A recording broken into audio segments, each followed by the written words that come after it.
यही ईश्वा गोली हिंसा गोली कांड हुआ था। तो कह रहे चलो क्या बोल रहे, इनके राजपाट में तो अपराध हो इतना बड़ा खुला है। कोई दंगा करने वाला था, कोई आतंकवादी था, कोई उग्रवादी था, अरे पढ़ी गया था, विपक्ष का नेता कहाँ है। प्रकार से वहाँ पर परिवार के लोग सब लोग समझा रहे, आप उसको दबोच नहीं सकते थे, आप उसको दबोच के पकड़ लेते, गिरफ्तार कर लेते। एक दिन पहले की बात, घंटों हमारी एसपी से भी बात हुई टेलीफोन से, वो 19 तारीख को बात हुई है। उन्होंने स्पष्ट कहा कि हमारे लोग गए थे सर, 3 घंटा तक बातचीत किया है। तो जब 3 घंटा बातचीत किया उसने, तो आप उसको पकड़ कर क्यों नहीं गए, पकड़े क्यों नहीं?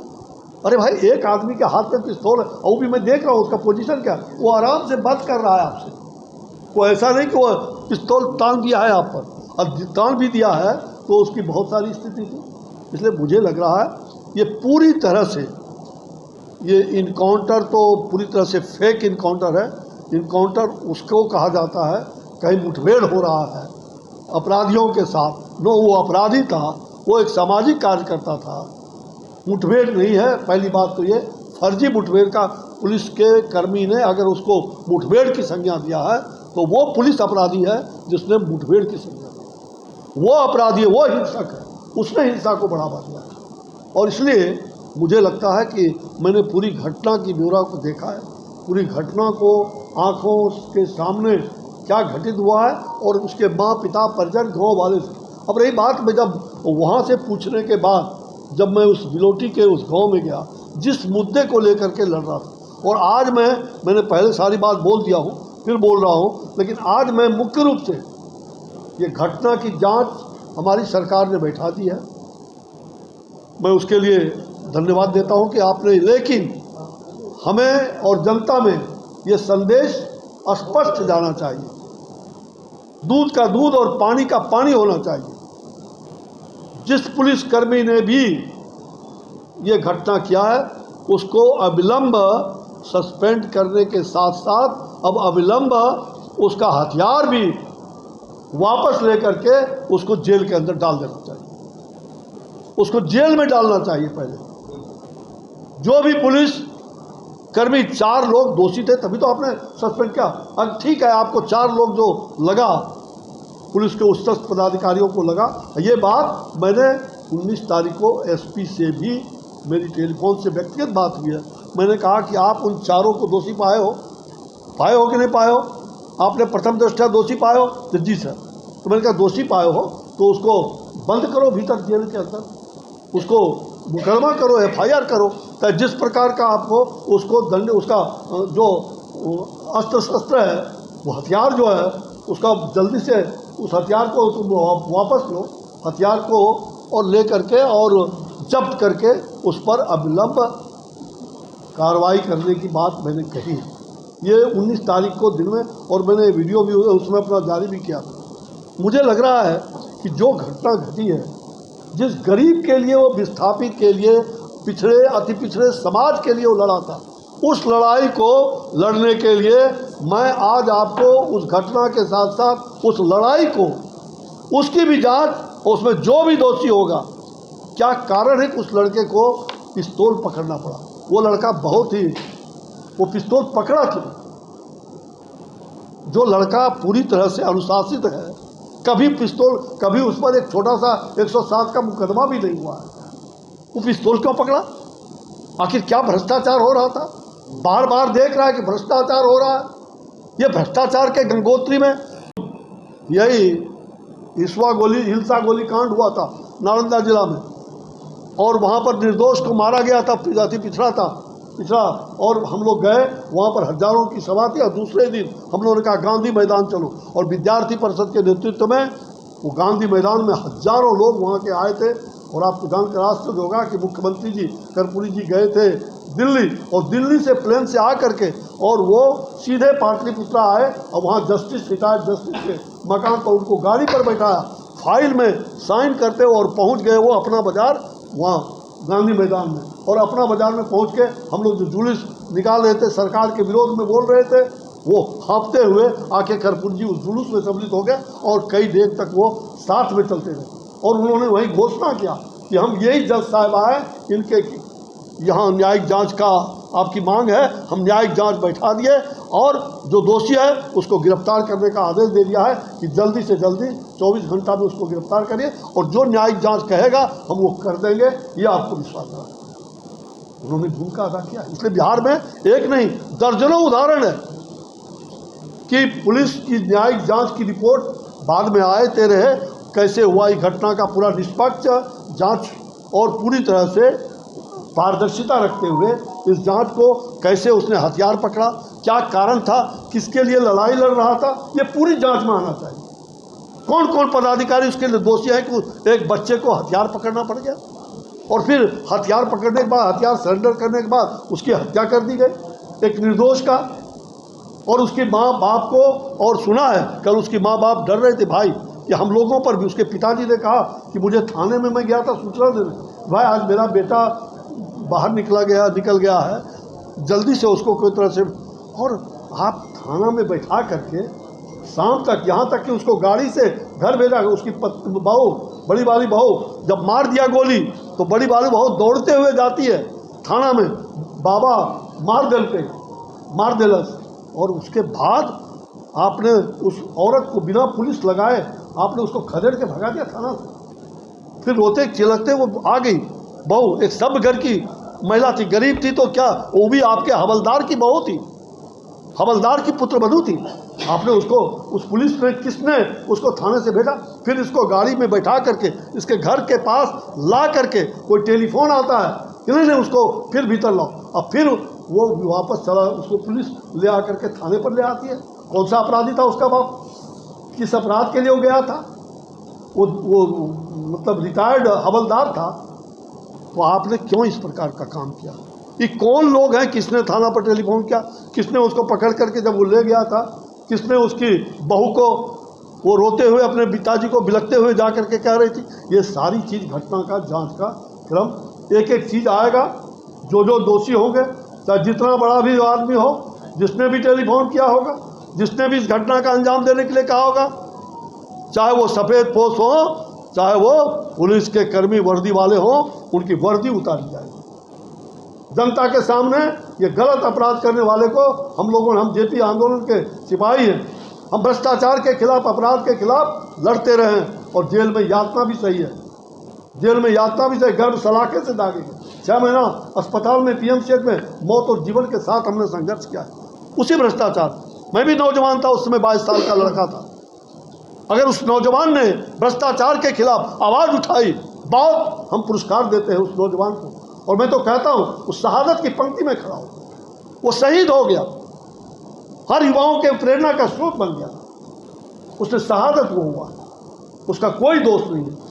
उसका दोष यही है कि भ्रष्टाचारी पिछड़े, अति पिछड़े समाज के लिए, वहाँ उसको बचाने के लिए, और पानी जो उसको गंदगी का पानी मिल रहा था, जो चापाकल 2 गड़ा था, आज भी चले जाइए क्या स्थिति है।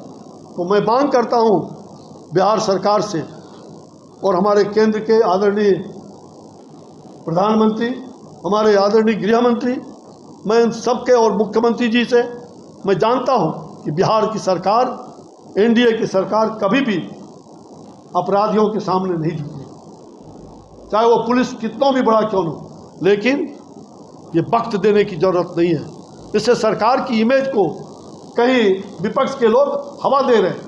ये विपक्षी लोग जगह जगह, इनको करनी तो कुछ नहीं है। पहला दिन क्यों नहीं गए थे, क्यों नहीं गए थे? इसलिए कि अश्विनी चौबे का इंतजार कर रहे थे। कौन मना किया था? अभी भी लोग कर रहे हैं। ये लोग क्या बोलेंगे?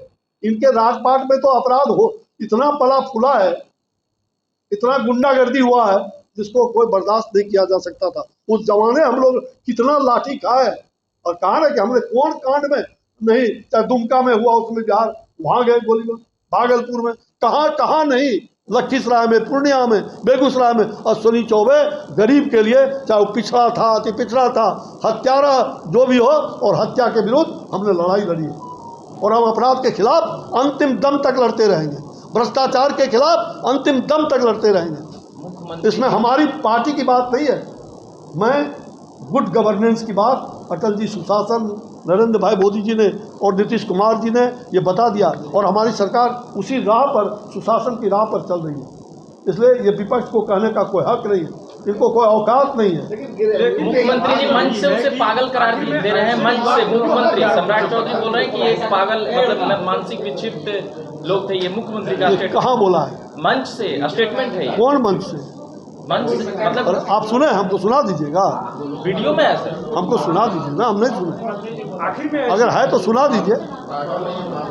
मानसिक विक्षिप्त है। मुख्यमंत्री ने कहा है अपराधी का पक्ष ले लो, हम छोड़ने वाले नहीं है। अपराधी किसे? भरत तिवारी को कह रहे हैं। वो क्या कह रहे हैं? अपराधी का पक्ष ले लो, हम उनको छोड़ने वाले नहीं। बोलिए आप लोग, कब गया था? अरे परसों गया था। विपक्ष का नेता कहाँ है? विपक्ष का नेता नहीं है। माल बनाओगे तुम, विपक्षी नेता बनते हो। विधानसभा में विधानमंडल का दल अध्यक्ष, उसका पेमेंट किसको, पैसा किसको मिलेगा? कहीं विदेश तो गए हो? यही हो ना, तो कहाँ छिपे हुए हो? क्यों नहीं गया? इसलिए कि ब्राह्मण था। ब्राह्मण था, हमको हमारा वोट बिगड़ जाएगा। हम ब्राह्मण था, वो गरीब ब्राह्मण था, इसलिए उसके घर पर नहीं गए। अभी कोई और, माफ करिएगा, मैं पिछड़ों की लड़ाई लड़ने वाला हूं। मैंने वही आरा में 7 दिन तक अनुसूचित जाति को गोली मारा गया था, इसी राजद की सरकार में। और मैं और सुशील मोदी जी के नेतृत्व में, मैं और सुशील जी 8 दिन तक बीच सड़क पर आरा के उस बीच सड़क पर शाहपुर में इटवा गोली कांड। आप बोलिए, इटवा गोली कांड किसके राजपाट में हुआ था? कौन लोग थे? और उस समय हाथ किसने गोली मरवाने का काम किया था या नहीं किया था, या किसके भड़काने पर हुआ? लेकिन अनुसूचित जाति को गोली लगी। आज मेरे बारे में कई लोगों ने कहा, पता नहीं, कुछ लोगों ने, कई लोगों ने नहीं, मुट्ठी भर एकाध लोगों ने मैसेज दिया है कि ये पिछड़ों की सरकार है, ये अश्विनी चौबे ब्राह्मण होकर के। अरे, और मैंने उस दिन ये कहा, ये प्रश्न उठा रहा था, मैंने कहा हाँ, मैं ब्राह्मण हूं, मैं सनातनी हूं, मैं ऐसा झूठा राजनीतिक नहीं हूं। मैं जो कहता हूं वही करता हूं, और मैं न किसी को डराता हूं और न मैं डरता हूं। और मेरे लिए पद कोई बड़ी बात नहीं है। मेरा कभी भगवान ने ऐसा दिया, मैं ब्राह्मण का बच्चा हूं, क्या कहूँगा? मैंने अपराध किया है? और मैंने ये बात वहाँ पर जब लोगों ने क्वेश्चन उठाना शुरू किया, कुछ प्रेस के मित्रों ने और कुछ बाहर के लोगों ने, तो मुझे ये कहना पड़ गया। इसलिए माफ़ करिएगा, मैं वैसे लोगों में नहीं हूँ। चाहे राजपाट पे जो भी दोषी होगा, जहाँ भी इस प्रकार की घटना घटी है, और मैं एक घटना नहीं, सैकड़ों घटना में, चाहे वो गया में घटा हो, जहानाबाद में घटा हो, नक्सलवादियों के द्वारा घटा हो, बेलदौर में, वहाँ क्या नाम है, अटल जी जहाँ गए थे हाथी पर, बेलची, मैं कहाँ कहाँ नहीं गया हूँ। ऐसा एक भी कांड बिहार में नहीं हुआ है जहाँ मैं नहीं गया हूँ। गरीबों के घर पर, पिछड़ों के घर पर, अनुसूचित जाति के घर पर। इसलिए ये अनुसूचित जाति और पिछड़े लोग, कुछ लोग इसको बैकवर्ड फॉरवर्ड कराना चाहते हैं। ये विपक्ष के लोग, ये बैकवर्ड फॉरवर्ड की लड़ाई नहीं है। इसलिए मैंने कहा, विपक्ष के नेता कहाँ गए विपक्ष के नेता? अभी एक, माफ़ करिएगा, एक अगर कोई दुर्भाग्य से कोई, अगर उसी प्रकार से, मैं फिर कह रहा हूँ, माफ़ करिएगा, शब्द इसलिए निकाल रहा हूँ क्योंकि वो गरीब ब्राह्मण था, इसलिए कोई बड़े नेता वहाँ जाने से डर रहे हैं, हिचक रहे हैं। पहले जब तक परसों मैंने घोषणा नहीं किया, कोई नेता वहाँ नहीं पहुँचने का हिम्मत कर रहा था, अगर कोई बोल रहा था, कोई बड़ा नेता नहीं बोल रहा था। जब देखा रे चौबे जी बोल दिए, वो पहुँच रहे हैं, तो पहुँचना, परिवार के लोग, गाँव के लोग सब बोल रहे हैं। भाई आपको कौन मना किया था? आप यहाँ से पटना से 70 किलोमीटर है, 75 किलोमीटर ज़्यादा से ज़्यादा होगा, ये कितना लीटर तेल लगेगा? अब विपक्ष के नेता बनते हो, कमरे में बैठ करके अय्यासी करते हो और ऐश मौज करते हो, क्योंकि वो गरीब ब्राह्मण का बेटा मारा गया है जो गरीबों के लिए लड़ रहा था, पिछड़ों के लिए लड़ रहा था, अति पिछड़े अनुसूचित जाति के लिए लड़ रहा था। और वोट की राजनीति करते हो और कहते हो मुख्यमंत्री को इस्तीफा देने की बात करते हो। तुम्हारी इस्तीफा होनी चाहिए। किसके इशारे पर ये बोली? आपको पुलिस, सम्राट की पुलिस पर सवाल किया जाता है। मैंने तो कह दिया, सारी बात मैंने कह दिया। और अब दो ही बात मेरा फाइंडिंग है, तो फाइंडिंग सुन लीजिए। बाहर बच्चे सब लोग बिलख करके कह रहे थे कि बाबू वो तो हम लोग के लिए भगवान था, कि उन्होंने ही ये देखिए 40 लोग इधर परेट में घर है और 30 लोग का इधर दे दिया, वो भी गड्ढे में। तो इन्होंने कहा कि इसको भरवा दीजिए, इस पर सीमेंट बालू भरवा के तब उस पर मकान बनाइए। और पानी नहीं मिलता था खुले आकाश में, हम लोग अभी भी है। पानी 2 चापाकल ला के उसने गड़वाया और दोनों चापाकल गड़वाने के बाद ठेकेदार को दे दिया, और चापाकल जो पानी निकला उसमें आज भी देखिए मैं चलवा के अपने सामने चापाकल का पानी भी मैंने चलवा के, इतना गंदा कीड़े आ रहे थे। बच्चे हैं, छोटे छोटे मासूम बच्चे। क्या वो अति पिछड़ा समाज का बच्चा है, विस्थापित है, मतलब बाढ़ से विस्थापित है, चाहे कोई भी हो। यो हमें वह जानकारी उन्हीं लोगों ने दिया, उन्हीं गरीबों ने दिया कि बाबू हम लोग कमकर समाज के हैं, निषाद समाज के हैं, हम लोग मांझी समाज, ये मांझी और क्या नाम बोले, निषाद समाज, और इन्हीं सब समाज से हम लोग आते हैं। और बहुत सारे लोग बांधों पर हैं, लगभग 200 से भी ज़्यादा लोग बांधों पर, 200 परिवार वहाँ हैं, 200-250 परिवार दौलतपुर बांध पर। उसमें कौन कौन लोग हैं वही लोग बताया कि वहाँ यादव भी 50 घर से ज़्यादा यादव है, कुशवाहा है, हमारे बुनियाद ब्राह्मण हैं कुछ लोग, और 100-125 के लगभग पंडित लोग भी हैं, जिसमें बहुत गरीब लोग हैं, जिसके पास में कुछ लोग उसमें खेती बाड़ी वाले हैं। ज़्यादातर लोग 90% लोग गरीब हैं, ये बात। लेकिन वो लड़ाई किसके लिए लड़ रहा था? लड़ाई सब विस्थापितों के लिए नहीं, उसकी लड़ाई थी कि इसको गड्ढे में क्यों लाए, और गड्ढे में दिए हो तो उसको खुले आकाश में न पीने का पानी है, और उसके कहने पर ही चापाकल लग रहा था, उसके कहने पर ही वहाँ बिजली उसने ला के कंधे पर ढो करके, और वहाँ के लोगों ने बिजली लगाया, मैंने देखा हूँ। तो वो अपराधी कैसे हो गया भाई? और वो एसडीओ से बात कर रहा है, अंत में उसने कहा ये पानी ऐसा चल रहा है, आप पीजिएगा ISO का है, इसका RO का पानी, यहाँ के लोग कीड़ा पी रहे हैं, आपको दिखाई नहीं दे रहा है SDM साहब, SDO साहब, और आप जल्दी कार्रवाई करिए, अन्यथा मुझे भगत सिंह बनना पड़ेगा क्या?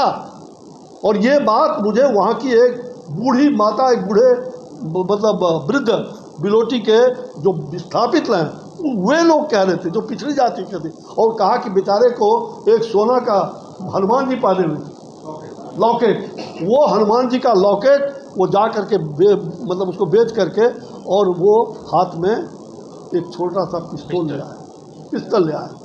आखिर क्या कर, कोई हनुमान का, बचपन में उसकी माँ ने उसको हनुमान का लॉकेट पहनाया था, वो लॉकेट बेच दिया, और आप कहते हैं कि वो अपराधी था? वो पुलिस के कर्मी कह रहे हैं कि अपराधी था। जिस पुलिसकर्मी ने भी ये अपराधी समझ करके और उसको गोली मारने का काम किया, तुम कहाँ थे निकम्मे पुलिसकर्मी? उसके घर पर 2-2 दिन गए, हिम्मत था तो क्यों नहीं मारा, क्यों नहीं दबोचा? जब उसने सरेंडर कर दिया फिर वो अपराधी कैसे हुआ? उसने कहा कि मुझे धोखा में मत रखना, अगर मेरी मांग पूरी होगी, इधर से बोल रहा है पूरी होगी, आपकी मांग को हम रखेंगे और आपकी मांग पूरी होगी। तो जब मांग पूरी होगी, हथियार उसने छोड़ दिया, फिर उसको पकड़ के, ये वहाँ के ही ग्रामीण माता बहन बोल रही, हम लोग को लाठी चला करके खदेड़ दिया गया। कि उसकी माँ बोल रही है, उसकी भाभी बोल रही है कि हमको मारा गया, हमको खदेड़ करके पुलिस ने, और बिना, एक लेडी पुलिस थी उस समय जिसने कि खदेड़ करके, मार करके, झोटा पकड़ के माँ बहन को उधर करके, माँ और उसकी भाभी को, और उसके सामने में जब सरेंडर करता है तो सामने में वहाँ की गरीब जनता के सामने में 4 गोली, उस समय उन्होंने कहा कि 4 गोली की आवाज़ बाबू हम लोगों ने सुना, और उसको एकदम घसीट करके और करके उसको मारा। तो मारा, ये कौन सा हत्यारा था? वो कौन सा बड़ा अपराधी था जो उसको तुमने कहते हो कि हम पैर में मारे? भड़का बहादुरी किए, पैर में मारे तो पेट में गोली कहाँ से आ गया? पैर में मारे, क्यों मारे? जब सरेंडर कर गया। तुम बहुत बलवान पुलिस थे तो उसको पकड़ करके खींचते, पकड़ लेते, गिरफ्तार करते और मारते, शूट करते। ये पूरी तरह से वो दोषी पुलिसकर्मी जो लोग गए थे वहाँ, वो हिंसक हैं, अपराध को बढ़ावा दिया है, इससे जनता में अविश्वास की बात और गिर गई है। संज्ञा ने जो कहा, ये इसके लिए मैंने कहा कि कार्रवाई तुरंत, कुछ दोष पाया तभी तो सस्पेंड किया। कहीं न कहीं दोष तो क्या लिखा जाता है उसमें, प्रथम दृष्टया फर्स्ट इंस्टेंस है, वह प्रथम दृष्टया दोषी पाने पर उनको निलंबित किया जाता है। तो जो भी 4 पुलिसकर्मी को निलंबित किया गया है, जो वहाँ घटनास्थल पर जो 4 पुलिसकर्मी जिन्होंने गोली चलाई होगी, जिन्होंने गोली चलाने के लिए कहा होगा, उनके परिजनों का आरोप है कि गाड़ी में ले जाकर फिर गोली मारा गया। मैं पूरी घटना के बारे में बोल रहा हूँ। मैं एक एक घटना का एक एक सूक्ष्म जानकारी आपको दे रहा हूँ। मुख्यमंत्री जी को क्या कहिएगा? वो साफ मैं 24 से 48 घंटा में सुनिए ना, ले लेंगे। मैं बता रहा हूँ ना, मैं अंतिम में बताऊँगा, इसलिए आप चिंता मत करिए। जो आप कहवाना चाह रहे हैं वो मैं सही बात जो होगा वो कहूँगा आपके सामने। एक एक बात जो मैंने देखा है, पहले हम उस घटना का वृत्तांत आपको सुना देना चाहते हैं, फिर पूछिएगा, फिर जो जवाब होगा मैं दूंगा। जी। मैं वहाँ पर जब घटनास्थल पर गया और उनके पिता से जब सारी बातचीत हुई, उनकी माँ, उनके बड़े भाई की पत्नी, बहू, उनके छोटे भाई, सबसे मैंने अलग अलग बातचीत किया। और मैंने बातचीत में ये देखा कि इन्हें पुलिस ने जब 16 तारीख को वो गया, पुलिस वहाँ जाती है, और मैंने देखा कि कोई ज़रूरत नहीं था। उसके माँ ने कहा कि हमने बताया, पुलिस की कोई ज़रूरत नहीं थी। हमने कहा कि भाई आप समझाया, और लड़का चुपचाप गप कर रहा। आपने वीडियो में देखा होगा, पुलिस से गप कर रहा। क्या ऐसी पुलिस हमारी कमज़ोर थी वहाँ? इतनी निकम्मी पुलिस को आपने क्यों भेजा? अगर वो कमज़ोर थी तो उसको क्यों भेजा? वो कहीं गोली नहीं चला रहा था उस समय, रूम में बैठा हुआ है, मैंने देखा है वीडियो, आप सब लोगों ने देखा होगा। उसकी माँ बोल रही है, उसके पिताजी बोल रहे हैं कि हम लोग समझा रहे हैं, बेटा ऐसा कुछ नहीं करना। बेटा बोला हम पागल हैं, हम कोई भी पुलिस को, हमारा ही बाप है, आप पुलिस के पदाधिकारी है, हवलदार रहे, रिटायर किए, पुलिस भी हमारा है, रिटायर करने के बाद वो भी जनता ही है, और पुलिस को बाहर का आदमी है, वो बोल रहा है। और आपको अगर इतना लग रहा था कि बहुत बड़ा खूंखार है, बहुत बड़ा हत्यारा है, तो आप पूरा CRPF से लेके बड़े बड़े बॉर्डर फोर्स को तुम भेज देते। वो कोई दंगा करने वाला आदमी था, कोई आतंकवादी था, कोई उग्रवादी था। वो तो शांत प्रकृति से बात को रख रहा, अब बैठ के रख रहा। हाथ में जरूर है कि उसके हाथ में, एक हाथ में वो पिस्तौल है, लेकिन कभी भी उसने लॉ एंड ऑर्डर को हाथ में नहीं लिया, कानून को हाथ में नहीं लिया, अंतिम मरते दम तक कानून को हाथ में नहीं लिया। मुख्यमंत्री जी फिर भी और मुझे कहने दीजिए, कौन क्या कहा मैंने नहीं सुना, मैं जो कह रहा हूँ मैं सुन रहा हूँ। और अंत में आपको मैंने कहा ना कि अंत में आप पूछिएगा, मैं एक एक प्रश्न का जवाब दूंगा। मुझे घटना का वृत्तांत बताना उठ रहा है सरकार पर कि सरकार अब इनकाउंटर के बहाने हत्या करवा रही है। मुझे लगता है कि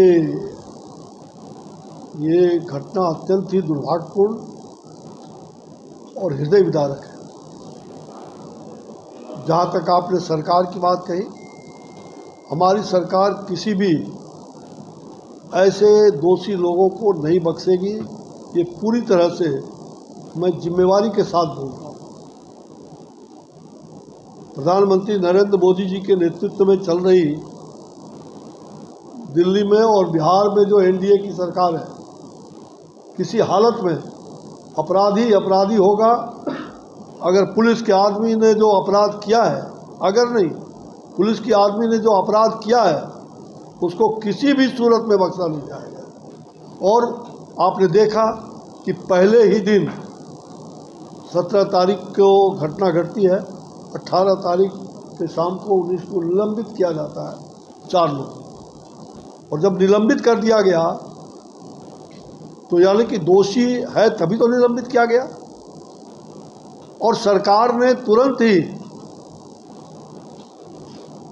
दूसरे ही दिन फिर उच्च स्तरीय हाई कोर्ट के रिटायर्ड अवकाश प्राप्त न्यायाधीश, माननीय न्यायाधीश के नेतृत्व में और गठन कर दिया। और जितना जल्दी से जल्दी हो न्यायिक जांच का फलाफल भी सामने आ जाए, ताकि आगे की जो भी कार्रवाई है उसको सुनिश्चित किया जाए। मैं लगातार इन चीज़ों को देख रहा हूँ, ध्यान दिया जा रहा है। और मैं उस पीड़ित परिवार से मिलने के लिए परसों 3 बजे संध्या में वहाँ पहुँचा, अपने सारे कार्यक्रमों को रद्द करते हुए।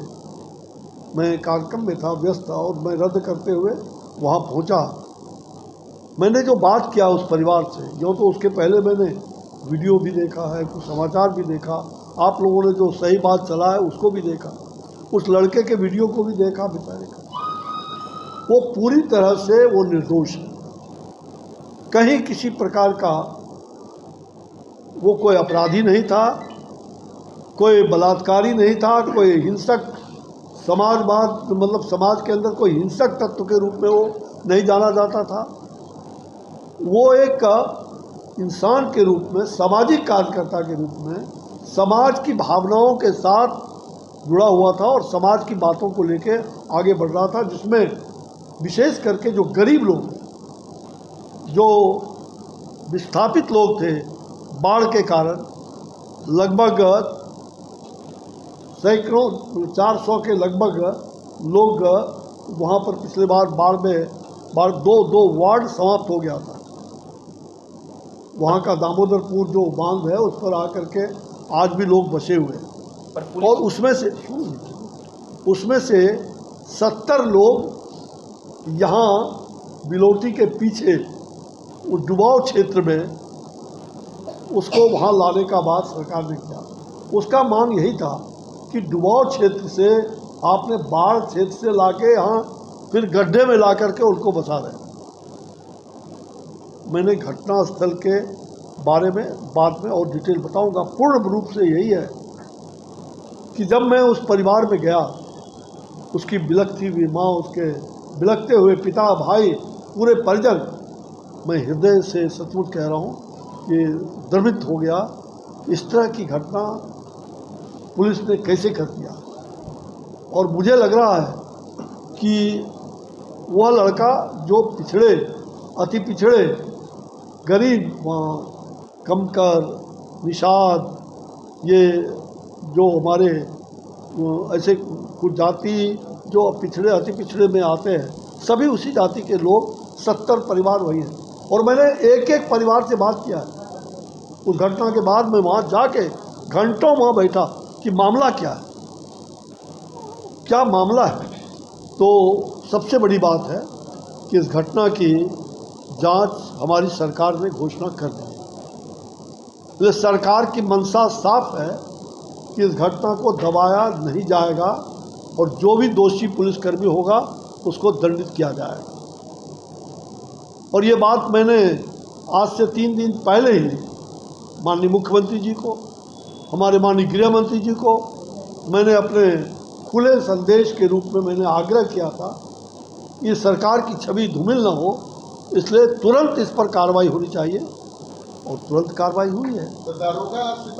तुरंत कार्रवाई हुई है, सार्वजनिक हो गया है, उस पर जज भी देख रहे हैं, माननीय उच्चतम न्यायालय के जज भी देख रहे हैं। आज मेरी सुप्रीम कोर्ट के भी कई बड़े बड़े लॉयर से बात हुई है, कई बड़े कुछ जज से भी बात हुई है, कुछ रिटायर्ड जज से बात हुई है।